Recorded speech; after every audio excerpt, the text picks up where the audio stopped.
Bonjour, bonjour, me voilà pour une nouvelle vidéo avec mon actualité, l'actualité de Nantes et sa région et l'actualité de France. En France, le Covid-19 et l'épidémie de coronavirus prend de plus en plus d'ampleur dans toute la France. Le nombre de cas augmente de jour en jour, de 24 heures en 24 heures. Les variants, que ce soit les variants bretons, sud-africains ou anglais ou américains ou n'importe quoi, prennent de plus en plus d'ampleur. Les vaccins, nous sommes encore en France en rupture de dose, même si l'AstraZeneca, depuis quelques jours, est remis sur le marché. D'ailleurs, à propos de l'AstraZeneca, un cas de mort après se faire piquer il y a 10 jours. Un étudiant de 24 ans il s'est fait piquer pour le vaccin du Covid-19 avec ce AstraZeneca que le gouvernement nous disait hyper sûr et tout. Et ben, tous les messieurs de médecins et de surtout de l'AstraZeneca avaient raison de se méfier à cet étudiant en année de médecine. 24 ans, est mort à son domicile dans la nuit. On ne sait pas si c'est en lien à cause de 26, un télé sur les infos, et ils nous disent que c'est pas en lien avec ce vaccin. Et ben moi je suis absolument sûr que c'est en lien à faire avec ce vaccin AstraZeneca. De toute façon, moi ça soit l'AstraZeneca Pfizer. Je me vaccinerai pas là, maintenant, ni cette année, ni l'année à venir. Et même quand j'aurai l'âge de me faire vacciner, je ne me vaccinerai pas. Il parle d'un passeport sanitaire pour retourner au bar, au resto, au musée, au cinéma et tout ça. Et ben moi j'irai dans les musées sans ce passeport original. Il parle de faire une nouvelle carte d'identité avec les empreintes digitales. Une plus. Et ben moi, je garderai mon ancienne carte d'identité, même si elle est périmée. Voilà. Le sentier de l'île, sinon, autre information, toujours dans le cas de sanitaire, bah, vous le connaissez. Dans le cas de politique, Nantes est mal au point, se fait bouffer par les Lorientais, oui, qu'ils arrivent à égaliser dans les dernières minutes du match dimanche dernier à Stade de Louis Fontenot. Les Lorientais, les petits Bretons sont nus, nous mettons les sacs sur un nul qui nous met aujourd'hui à la 19e place et dans la zone rouge pour les Verriques 2. Et là, nous sommes droit tête baissée comme les autres Russes, comme les petits Canaris. On rentre se faire déplumer de semaine en semaine, de jour en jour. Par ces adversaires, que ce soit facile ou difficile. La dimanche prochain, nous recevons Nice. Ah là, bonjour. Non, c'est pas dimanche prochain, c'est... Non, c'est Nice, c'est le 3 avril. 3 avril, nous recevrons Nice à la Beaujoire. À 15h. Non, météo, il fait beau, il va faire beau toute la semaine. Sinon, actualité dans la région, les travaux du CHU de Nantes sur les 90 ont repris. J'espère qu'il va y avoir une nouvelle découverte d'une mine ou du bombe de la Seconde Guerre mondiale pour ça s'arrête, parce que les hors de question que le CHU déménage, il supprime des lits, il construit un autre CHU. Voilà, il donne des aides aux soignants et à tout ça, mais ça suffit pas. Donc voilà. Sinon, autorité de Nantes et sa région, l'évacuation depuis 6 heures ce matin de la date du Carnet à Frossay, entre Frossay et Saint-Nazaire. Une grande occupation de forces de sécurité est mise en place. On peut limite pas accéder au Carnet, au lieu du Carnet, dans la commune de Frossay et ses alentours. L'évacuation est en cours. Alors, je vous parle. Alors, ceux qui ont une voiture, un vélo, qui ont des moyens de transport, même moi, peut-être me motiver, m'arranger pour y aller, pour faire fuir ces gendarmes, ces CRS, ces militaires qui sont en train d'évacuer ces zadistes et tous les gens qui vivaient sur les ZAD pour défendre un projet dit vivant de Closy. Voilà. Après la manifestation de la semaine dernière, de vendredi dernier, d'après arrêté de la jeunesse et pour le vivant, pour défendre le vivant, le gouvernement, en fait, ils n'ont rien à faire de manifestation. Ça fait déjà plusieurs mois qu'ils avaient menacé d'expulsion. D'accord, on n'est plus on n'est plus dans le route d'hiver pour les expulsions. Donc n'importe quel squatteur, n'importe quel salle peut se faire expulser, d'accord? Mais pas ces aides-là.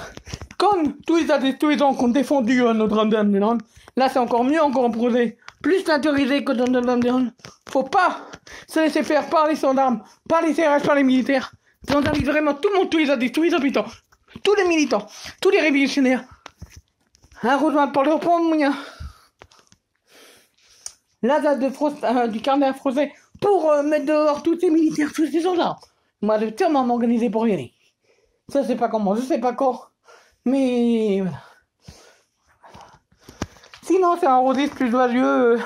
Je viens d'apprendre un instant que la foire internationale de Nantes aura bien lieu du 28 avril au 5 septembre avec le thème La légende celtique à l'honneur.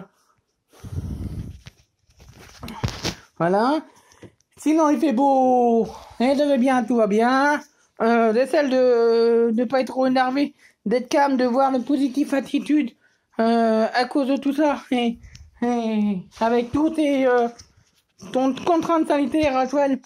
Du coup, feu d'ailleurs, depuis le week-end dernier, on a gagné 1 heure, mais ça sort de rien, de toujours régression. Le confinement, ça fait que quelques jours, on peut pas voir en quelques jours en région parisienne et tous les 20 départements qui ont été reconfinés, ben on voit que c'est pas respecté, et même si c'est respecté, ça sert à rien, ça soit le confinement ou le couvre-feu, je le dis et je le redis, ça sert à rien, à part priver les gens de liberté. De toute façon, tout ce qu'il veut, le gouvernement, c'est nous priver de liberté. Donc voilà.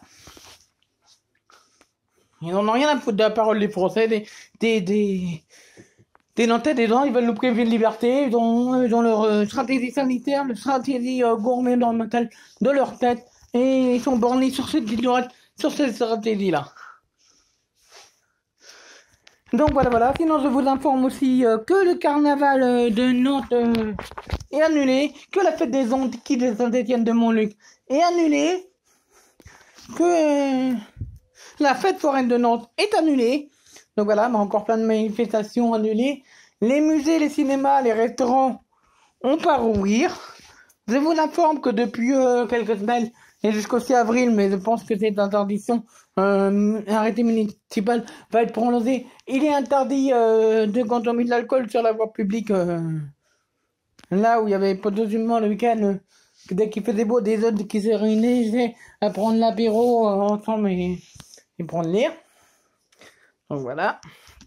Je vous invite d'ailleurs à prendre l'air, à marcher, à profiter du beau temps et de cette belle journée pour faire ce que vous avez à faire, faire ce que vous avez envie de faire, faire ce que vous avez prévu de faire. Moi, programme ce matin, c'est ménage de 9h à midi. Après, cet après-midi, je reçois du monde chez moi jusqu'à début d'après-midi. Et enfin, l'après-midi, je vais profiter du soleil pour aller prendre l'air, pour aller me balader. Et ce soir, télé, je vais regarder Pékin Express, ma série que j'aime bien, et puis dodo. Et je vous informe aussi que demain, l'équipe de France joue pour la qualification de la Coupe du Monde 2022, qui j'espère va pouvoir avoir lieu. J'espère qu'on va voir le bout du tunnel avec toutes ces restrictions, tout ça, tout ce qui se passe en ce moment à Nantes et en France. Voilà. Sinon, mon état de santé, mon numéro, vous la voyez. Même si un peu énervé, un peu tendu, mais malgré ça, je vais bien. Tout va bien. Ne vous inquiétez pas pour moi. Je ne vais pas faire de bêtises. Je ne vais pas faire d'infraction à la loi. Ça se trouve d'aller au carnet, mais je ne vais même pas réussir à y aller, mais pas pouvoir y aller. Donc, vous inquiétez pas. Et puis, de toute façon, j'ai d'autres choses de prévues. Aujourd'hui, comme je viens de vous l'annoncer. Donc, voilà. Demain et après-demain et les jours suivants aussi à venir. Là, c'est encore 6 mois, comme vous voyez. Voilà. Donc, bonne journée à tous et à toutes, et à la prochaine pour une prochaine vidéo. Au revoir, bonne journée, je vous invite à vous mettre sur le canal de T Nantes pour suivre toute l'actualité de Nantes, même si Nantes matin vient de se finir. Et ils vont nous redire, de toute façon, les actualités de Nantes, c'est toute la journée sur T Nantes. Donc je vous invite à regarder T Nantes si vous voulez savoir les actualités du jour. À lire le journal, si vous voulez savoir aussi les actualités du jour. Mais pas trop de journal, pas trop d'infos. Zéro d'info tue l'info. Alors, et je vous invite aussi à profiter de ce beau soleil pour aller prendre l'air. Moi, je pense qu'avant de commencer mon ménage, je vais aller un peu prendre l'air. Et je reprendrai mon ménage tout à l'heure dans 1 heure. Et jusqu'à midi. Voilà. Allez, sur ce, bonne journée à tous. Portez-vous bien, soyez prudents. Respectez les barrières, tous unis, tous solidaires contre ce gouvernement, cette pandémie mondiale d'ailleurs, et la vie actuelle qui est de pire en pire. Voilà. Bah, tous les matins, ils nous remettent. Donc voilà, vous pouvez voir tous les matins. Bonjour à toutes et à tous, nous sommes le mardi 23 mars et vous regardez Télé Nantes. Merci pour votre fidélité à ce rendez-vous quotidien d'actualité. Une nouvelle journée ensoleillée nous attend ce mardi en Loire-Atlantique, 5 degrés en moyenne ce matin et 14 cet après-midi.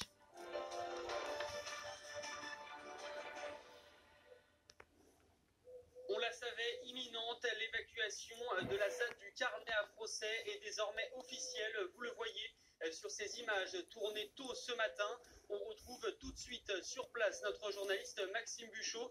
Bonjour Maxime, expliquez-nous un petit peu comment ça se passe depuis votre arrivée sur place. Bonjour Antonin, eh bien, depuis une demi-heure, on a essayé de contourner encore une fois le barrage de policiers, mais sans réussite. Vous le voyez, on est toujours bloqué derrière une fourgonnette, une première fourgonnette de gendarmes, mais on a pu néanmoins voir là derrière nous, c'était il y a quelques minutes, une épaisse fumée noire se dégager derrière nous, ce qui corrobore le fait que l'expulsion de la ZAD a bien eu lieu il y a quelques minutes, l'expulsion de la ZAD du Carnet. On n'a pas pu s'en approcher, les policiers nous ont dit que c'était parce que la ZAD était piégée de bouteilles de gaz, notamment ce matin, qu'il y avait des pièges à différents endroits de la zone à défendre et que les pompiers étaient sur place pour essayer de refroidir les bonbonnes de gaz. Les démineurs étaient également sur place pour essayer de sécuriser les lieux. On devrait pouvoir accéder au lieu maintenant une fois que tout est terminé. On vous tient informé dans les prochaines minutes. En tout cas, vous le voyez, l'évacuation de la ZAD est bien confirmée. Ça commence à devenir un petit peu plus calme derrière nous. Ça sent la fin de l'histoire. Maxime, on nous a parlé d'un important dispositif policier, plus de 800 gendarmes, apparemment un hélicoptère. Ça, ce sont des informations que vous pouvez nous confirmer? Oui, vous faites bien d'en parler, on l'entend là juste derrière nous, on ne le voit pas malheureusement, on entend ce Zodiac qui tourne un petit peu, qui survole la zone depuis une bonne heure maintenant, 1 ou 2 heures même. Il y a eu beaucoup de barrages policiers présents sur toutes les routes, sur la D723, entre Paimboeuf et Frosset. On a été bloqué dès 6 heures ce matin pour accéder à la zone. Et là, vous voyez l'hélicoptère, justement le Zodiac, vous allez le voir sur ces images qui s'approchent juste derrière nous. Donc oui, gros dispositif important avec des gendarmes mobiles qui viennent de toute la France. Merci beaucoup Maxime Buchot, merci également à Louis Tewis qui vous accompagne ce matin.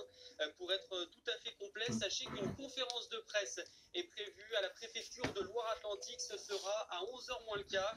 Et puis à midi, un rassemblement de soutien aux zadistes est prévu toujours devant cette préfecture. Évidemment, l'évacuation de la ZAD, nous la suivrons tout au long de la journée sur Télé Nantes. Soyez donc fidèles à vos différents rendez-vous d'actualité. Et justement, dans le reste de l'actualité, une assistante maternelle est jugée à partir de ce mardi aux assises de Loire-Atlantique pour violence ayant entraîné la mort sans intention de la donner. En 2015, un enfant de 6 mois dont elle avait la garde est décédé après un traumatisme crânien. Les détails, c'est avec Anaïs. En 2015, alors que le bébé est en garde chez sa nourrice et qu'elle est en train de le changer, le nourrisson se raidit, fait un malaise. Très vite, l'enfant de 6 mois est transporté aux urgences, placé dans le coma. Les médecins constatent des lésions cérébrales majeures. Son état est très préoccupant. Il décédera quelques heures plus tard. L'autopsie révèle un traumatisme crânien non accidentel par secouement, effectué avec une grande violence. Une enquête est réalisée auprès de l'assistante maternelle qui exerce depuis 1986 et auprès de son entourage. D'autres nourrices et des parents évoquent dans leur déposition le manque d'affect de l'assistante maternelle, son caractère autoritaire sur les enfants. Ses proches, au contraire, la disent incapable d'un tel acte. Son agrément a toujours été renouvelé. Depuis ses débuts, les services sociaux ont toujours apprécié son professionnalisme. En 2017, un collège d'experts pédiatres et radiologues se réunit ensemble. Ils concluent bien au syndrome du bébé secoué, c'est-à-dire des secousses violentes produites la plupart du temps par une saisie manuelle du thorax du bébé sous les aisselles qui produit un ballottement du cerveau dans la boîte crânienne. L'assistante maternelle, si elle reconnaît que l'enfant pleurait beaucoup ce jour-là, nie toutefois les faits. Cette semaine, elle comparaît libre sous contrôle judiciaire aux assises de Loire-Atlantique. Aujourd'hui, il n'existe pas de qualification pénale pour le secouement. Elle est donc poursuivie pour coup mortel aggravé. La pointe ouest de l'île de Nantes fait peau neuve. Le chantier du futur CHU avance. Les nouveaux axes routiers sont déjà visibles depuis le pont des Trois Continents. Toutes les explications, c'est avec Anaïs Michaud. Le goudron est encore chaud. Côté boulevard Gustave Roch, la route est bel et bien terminée. Depuis le quai Wilson, on aperçoit le trottoir et les lampadaires flambant neufs. La route, elle, est bien avancée. Pourtant, il faudra encore attendre pour relier le pont des Trois Continents au pont Anne de Bretagne en ligne droite. Si le chantier du futur CHU avance, malgré la découverte des 2 bombes datant de la Seconde Guerre mondiale, la SNCF, elle, doit d'abord reconstituer un faisceau ferroviaire à Nantes-Blotreau avant de pouvoir démanteler sa gare marchandise du hangar à bananes.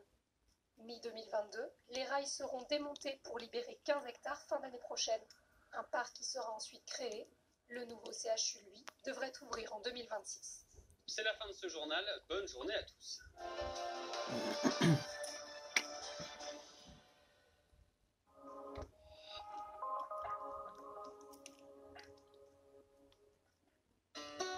Cette année, célébrez Pâques avec la Maison de Beauté.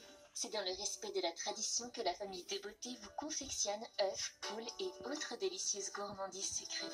Pour fêter le passage des cloches, notre chocolat se transforme en un œuf savoureux prêt à ravir petits et grands. Rendez-vous dans l'une de nos boutiques nantaises pour découvrir notre large sélection de délices chocolatées. Notre équipe saura vous conseiller. De Beauté, maison gourmande de tradition nantaise.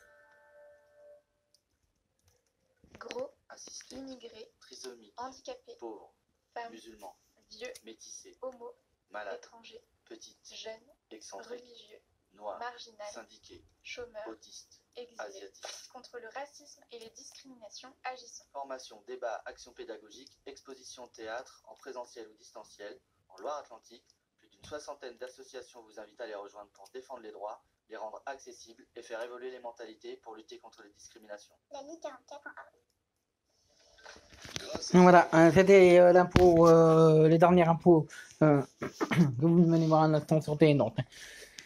Sinon, autre info fémitale, les travaux de nuit sur les lignes 1, 2 et 3 au niveau de la ligne 1, c'est toute la ligne 1 qui est en travaux de nuit de 20h30 jusqu'à minuit 45 jusqu'à la fin du service. Début sur les rames font la liaison entre Beausoir et François Mitterrand. Tous les arrêts sont desservis, sauf jamais, faut prendre le bus sur les rames à Croix-Bonneau, sauf Bouffet, faut prendre le bus sur les rames à du Cézanne sous le pont du Bussuet. Sauf la gare, faut prendre le bus sur les rames au niveau du parking. Parking ouais, de Gare Nord. Sauf commerce, faut prendre le bus sur les rames au niveau de devant le CHU.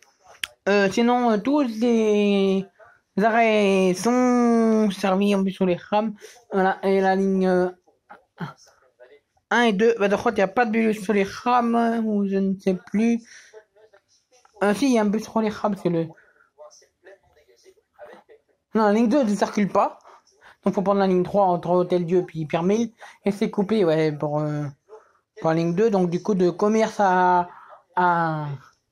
Vaudremval de côté un bus sur les rames. Mais je ne sais plus trop. Toutes les infos sont sur le site de la Sémitane. De toute façon, les informations de Nantes et la région, c'est sur votre chaîne Télé Nantes ou sur nantes.fr.